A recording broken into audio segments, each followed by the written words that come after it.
1946 Indiana maning makha tamba laibak ama oidringai amasung ima Manipurna India lainga ki phiba nungda tendringai matam 1946 ta England macha botanist Frank Kingdon Ward amasung mahak ki loina vina Manipur da koirak ngai da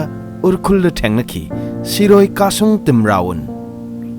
mahakna mahaki nungsizarbi loinavi Jen Macklin gi maming lauduna wangna chingdol gi napom da ingna laishat tambi yengbada pukning hubi ningthijarabi lairang asibu Lilium Macklini haina 1948 ta London da pangthokpa Royal Horticulture Society Flower Show da yengbada kangsigi mawong mana lei machu oirapna laishat tambi lei asibu uttuna prithibi miyam da masak takhi aduga iroinana yamna lemjaningai oiraba prestigious merit prize amsu sahi dumaktara makhoi anina phangzaki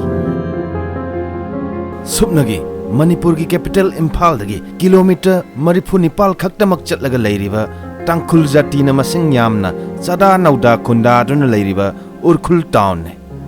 Ukhrul town dagi Shirui lili na laisat tamlibi sing adugi singkhong adu phawasi saurakna kilometer 10 dagina 15 muk oigani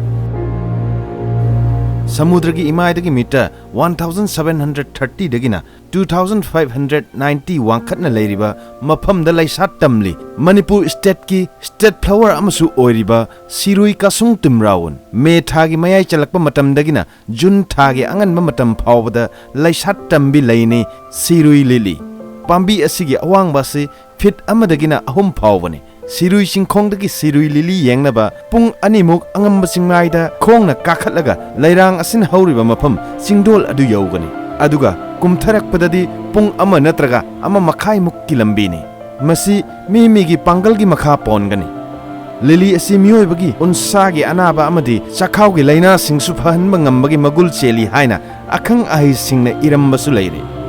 British singna lili asibu phuktuna puduna makhoigi lanaigi leikol singda thanaba hotnarabasu lili asi laisat tamu yadabata natana lei asi hinghanba ngamkide haina thajanari ariba phunga wari gumba mythical origin gi oiba wari kaya amasu lei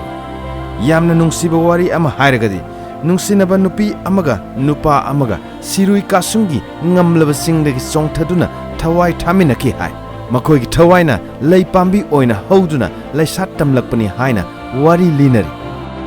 adubu popi kauba phatraba Myanmar romdagi changlakpi lairang makhal amadi kuki singna maram ama natraga ama piduna Manipur gi chingmai sing kokthokduna thari miyoibagi hakchangda mangningai oiba nisa kaya marum ama popi kauba lei asidagi sungbada sijanai kuki gi angang hauraga ahal phawbana popi tharaga maru khoklaga maku khetlaga nisha lokpagi mawong adu sathavada haisingba utpa adu thengnari